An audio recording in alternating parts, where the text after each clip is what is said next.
할렐루야 다드림 청년부 여러분들 일주일 동안 잘 지냈는지 궁금합니다. 오늘도 우리가 영상으로 함께 예배 드리면서 나아갈 때 하나님께서 주시는 은혜가 여러분의 삶 가운데 풍성하게 있기를 원합니다.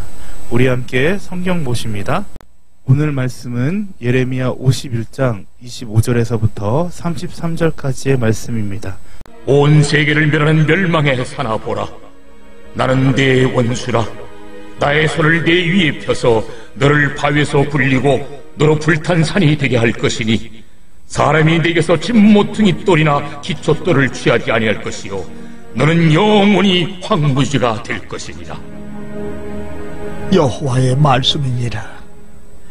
땅에 깃발을 세우며 나라들 가운데에 나팔을 불어서 나라들을 동원시켜 그를 치며 아라랏과 민니와 아스그라스 나라를 불러 모아 그를 치며 사무관을 세우고 그를 치되 극성스러운 메뚜기같이 그 말들을 몰아오게 하라. 뭇 백성 곧 메대 사람의 왕들과 그 도백들과 그 모든 태수와 그 관할하는 모든 땅을 준비시켜 그를 치게 하라. 땅이 진동하며 소용돌이 치라니 이는 여호와께서 바벨론을 쳐서 그 땅으로 황폐하여 주민이 없게 할 계획이 섰습니다. 바벨론의 용사는 싸움을 그치고 그들의 요새에 머무르라 기력이 쇠하여 여인같이 되며 그들의 거처는 불타고 그 문빗장은 부러졌으며 보발꾼은 보발꾼을 맞으려고 달리며 전령은 전령을 맞으려고 달려가 바벨론의 왕에게 전하기를 그 성읍 사방이 함락되었으며 모든 나루는 빼앗겼으며 갈대밭이 불탔으며 군사들이 겁에 질렸더이다 하리라. 만군의 여호와 이스라엘의 하나님께서 이와 같이 말씀하시되 딸 바빌론은 때가 이른 타작 마당과 같은지라 멀게나 투수때가 이르리라. 오늘 말씀에서도 함께 그 시대를 바라보면서 나누는 시간이 되기를 원합니다. 예레미야가 활동하던 시대에는 바벨론이라는 나라가 도저히 무너질 수 없을 강력한 나라로 비춰주셨을 것입니다. 주변에 있는 모든 나라들이 이 바벨론을 두려워할 수밖에 없었습니다. 오늘날로 생각하게 되면은 견고한 저 미국과 같은 또 어느 정도 기반이 있어서 도저히 무너지지 않을 것 같은 그런 기반을 갖고 있는 나라들이지 않을까라고 생각을 합니다.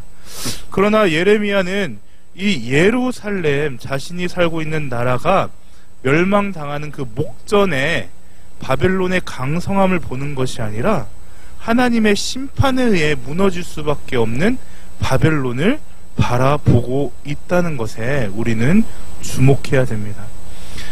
예레미야가 이렇게 말을 할 수 있었던 이유는 무엇이냐면은 세상의 안목으로 이곳을 보는 것이 아닌 하나님의 말씀을 믿는 믿음으로 보았고 선포하였기 때문이라는 것입니다.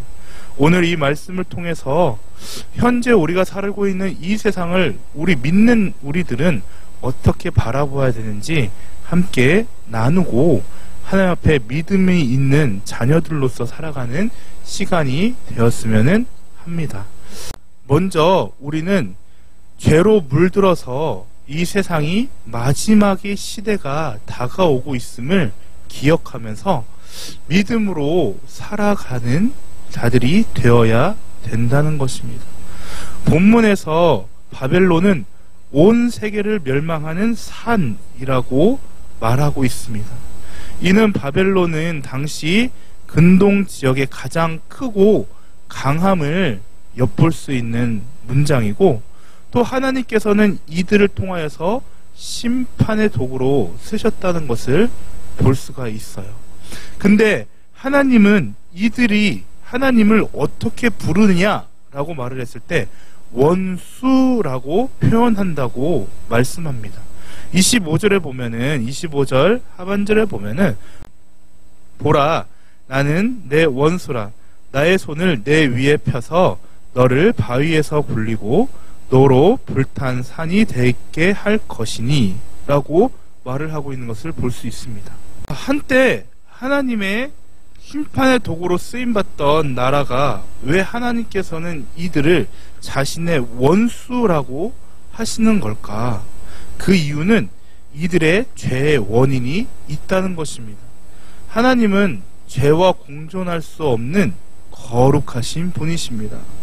아담이 하나님과 맺은 언약을 어기고 그곳에 죄가 들어온 이후에 그 태어나는 모든 인류들은 죄 가운데 태어나게 되고 하나님과 원수 사이로 살아갈 수밖에 없습니다. 우리의 본래 상태를 골로새서에서는 다음과 같이 말씀하고 있습니다. 골로새서 1장 21절에 전에 악한 행실로 멀리 떠나 마음으로 원수가 되었던 너희를 이라고 성경이 말씀하고 있습니다. 죄가 사람과 하나님을 원수가 되도록 만든다는 것입니다. 우리도 본래는 하나님과 원수로서 살아갈 수밖에 없는 자들이었습니다. 그러므로 바벨론이 아무리 하나님께서 심판의 도구로 쓰임을 받았다고 하지만은 이들의 죄의 문제가 해결되지 않는 이상은 이들 또한 멸망의 길을 걸을 수밖에 없다라는 것입니다. 이 세상도 마찬가지예요. 하나님께서는 이 세상의 모든 것을 주관하시고 그의 뜻대로 이끄십니다. 그러나 이 죄의 문제가 해결되지 못한 이상 이 세상은 하나님의 진노로 멸망의 길을 갈 수밖에 없고 그 마지막은 심판으로서 당할 수밖에 없다는 것입니다. 자, 그러면은 어떻게 멸망을 하게 될까? 오늘 말씀을 보면서 우리가 살펴보면은 바벨론의 최후가 나오게 됩니다. 메뚜기 떼가 땅을 황폐하게 만들듯이 모든 나라의 군대가 바벨론에 몰아칠 것이고 그 땅에 사는 자들이 없어지게 될 것입니다. 바벨론의 왕에게는 패전의 소식이 빗발치듯이 전하게 될 것이라고 말하고 있습니다. 믿었던 모든 국가와 모든 사람들에게 배신을 당하고 한순간에 무너져 내려서 비참한 최후를 맞게 되는 것을 볼 수가 있습니다. 이와 같이 이 세상도 하나님의 인내의 때가 끝이 나게 되면은 한순간에 모두 다 무너져 내릴 것이다 라고 성경이 말하고 있습니다. 찬란한 문명도 인권을 중심으로 이루었던 그 모든 가치관들도 더 이상 존재하지 않고 오직 하나님 중심으로 있는 나라만이 이 세상 가운데 존재하게 될 것. 이것이 바로 마지막 시대에 하나님께서 새로운 나라를 이끄실 거라는 성경의 약속이라는 것입니다. 우리가 이 세상을 바라볼 때 바벨론과 같이 정말 무너지지 않은 큰 산처럼 보일 수 있습니다. 비록 하나님의 진리, 하나님의 말씀이 세상을 주도하는 것 같지 않게 보이고 세상의 물질과 가치관이 이끄는 것처럼 보이기도 합니다. 그러나 성경은 반드시 이 세상의 끝이 올 것임을 약속하셨고 그때가 되면은 예수를 믿지 않았던 영혼들이 어두운 곳에 내려가서 이를 갈면서 후회하게 될 것이라고 말씀하고 있다는 것입니다. 세상의 가치관이 아무리 강하다고 해도 결국은 모두 하나님의 권능 앞에 불타 없어져 버릴 것입니다. 그러므로 우리는 장차 완성될 하나님의 나라를 바라보는 믿음이 있어야 되고 세상의 문화와 가치관에 물들지 않도록 우리의 신앙을 지켜야 됩니다. 어떻게 지켜야 되나요? 예배에 함께 나오고 말씀을 통하여서 기도를 통하여서 늘 우리의 삶을 조명해보고 우리의 삶을 한번 돌아보는 시간이 있어야 된다는 것입니다. 세상을 부러워하는 것이 아니라 하나님께 받은 은혜에 감사하는 우리의 삶이 되어야 됩니다. 사랑하는 다드림 청년부 여러분들이 말씀 가운데 서 있지 않으면은 언젠가 이 세상의 마지막이 왔을 때 정말로 후회할 날이 있게 될 것입니다. 물론 우리는 예수 그리스도를 믿음으로 통하여서 구원을 받게 되지만은 그 구원에서도 부끄러운 구원이 있다라고 성경이 말하고 있다는 사실을 기억해야 된다는 것입니다. 세상의 가치관에 우리가 물들지 않고 하나님의 말씀으로 세상을 바라보는 눈이 있기를 원합니다. 또한 우리는 마지막 시대에 하나님께 택함받은 자녀라는 사실을 잊지 말아야 됩니다. 하나님께서는 이 세상을 사랑하셨습니다. 자신의 독생자 예수 그리스도를 내어주시기까지 세상을 사랑하셨습니다. 하지만 모든 인류가 죄 아래 태어났기 때문에 하나님과 원수의 관계를 가질 수밖에 없습니다. 이곳에서 유일하게 구원받는 길이 바로 예수를 믿음으로 유일하게 구원받을 수 있는 길이 있다는 것입니다. 우리가 이렇게 예수님을 믿음을 통하여서 이 마지막 시대에 하나님의 택함을 받은 자라는 사실을 기억해야 됩니다. 그럼 하나님께 택함을 받은 우리들은 어떻게 세상에서 살아가야 되는가? 바로 화목하는 자로서 살아가라라고 성경이 말씀하고 있어요. 로마서 5장 10절 이렇게 말합니다. 곧 우리가 원수 되었을 때 그의 아들의 죽으심으로 말미암아 하나님과 화목하게 되었은즉 화목하게 된 자로서는 더욱 그의 살아나심으로 말미암아 구원을 받을 것이라. 우리가 원수 되었을 때 하나님의 아들 예수 그리스도께서 죽으심으로 말미암아 우리가 원수의 상태에서 하나님과 화목하게 되었다. 그로 인하여서 우리는 이 화목한 삶을 사명을 감당해야 된다라고 성경이 말씀하고 있는 것입니다. 그렇다면은 우리가 구원받은 것으로 다 끝난 것이냐? 그렇지가 않습니다. 이 세상에서 우리의 삶은 늘 전투하는 삶이라고 성경이 가르쳐주고 있습니다. 하나님의 말씀으로 살아가려고 하는 자들에게는 반드시 악한 영, 사탄이 하나님과 다시 원수가 되도록 하기 위해서 어떻게든 유혹하고 발버둥치기 때문이라는 것입니다. 그래서 우리 청년부들 삶에 혹시 이런 영적 전쟁이 일어나지 않고 있다면은 다시 한 번 더 심각하게 고민해 봐야 됩니다. 내가 정말 하나님의 말씀으로 살아가고 있는 사람인가? 이 사탄의 유혹에 넘어지지 않기 위해서는 어떻게 해야 됩니까? 에베소서 6장에 보면은 하나님의 전심갑주를 취하라라고 말씀하고 있는 것을 볼 수가 있습니다. 이 전심갑주는 진리의 허리띠, 의의 호심경, 복음의 심, 믿음의 방패, 구원의 투구, 성령의 검으로 이루어져 있습니다. 이걸 다시 풀어서 말씀드리면은 말씀을 의지하고 조명하여 우리의 삶을 조정해야 된다라는 것이고, 우리가 머무는 곳이 복음이 선포되는 곳이어야 되고, 또 악한 영의 공격을 막기 위해서는 믿음으로 무장해야 되고, 머리로서는 구원의 기쁨을 늘 기억하며 감사하는 삶을 살아야 된다는 것입니다. 마지막으로 성령의 힘으로 악한 영을 대적할 수 있도록 우리가 하나님께 기도하면서 나아가는 것이 바로 전심갑주를 취한 성도의 삶이라는 것입니다. 우리의 삶이 이런 삶이 되어 있습니까? 우리 다드림 청년부의 삶이 하나님의 능력 가운데 이렇게 무장되고 살고 있는지 한번 고민해 봤으면 합니다. 또 그리스도께서 우리를 위해서 하나님과 화목하게 하기 위해 희생하셨듯이 우리도 이 악한 세상에서 화평케 하는 사명을 감당해야 됩니다. 우리가 가는 곳마다 분란과 어려움과 싸움이 일어나면은 안 됩니다.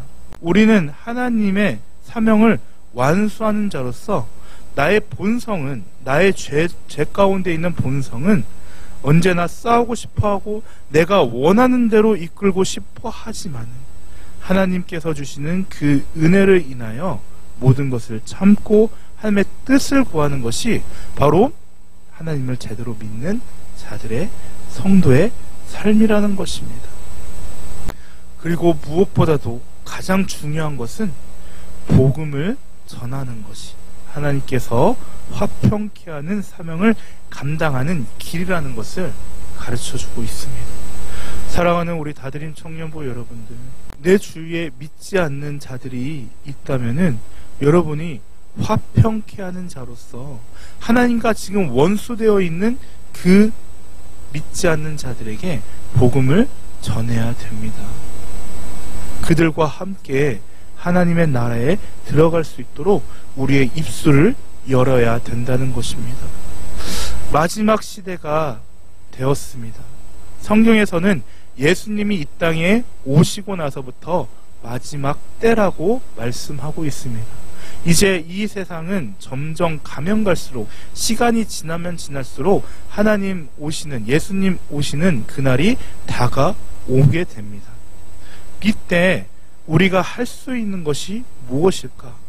그건 바로 오늘 말씀처럼 마지막 때임을 기억하며 믿음으로 살아가야 되고, 또 하나님께 택함 받은 그 은혜에 감사함을 통하여 우리가 믿지 않는 영혼들을 향해 복음을 전하는 사명을 감당해야 된다는 것입니다.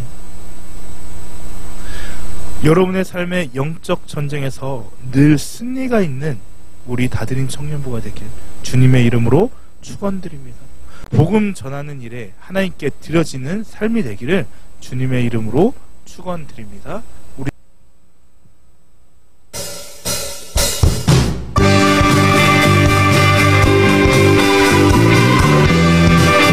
왕제 신주께 기쁨으로 찬양하길 원합니다.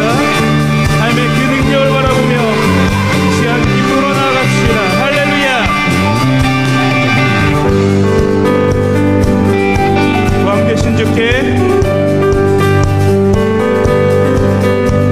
왕제 신주께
무릎 꿇고 경배하리. 큰 권능과 영광이 가득한 내 아버지 계신 이곳 오 하나님 그 빛나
능력이 되신 그 주님을 찬양하며 나아갑니다. 할렐루야.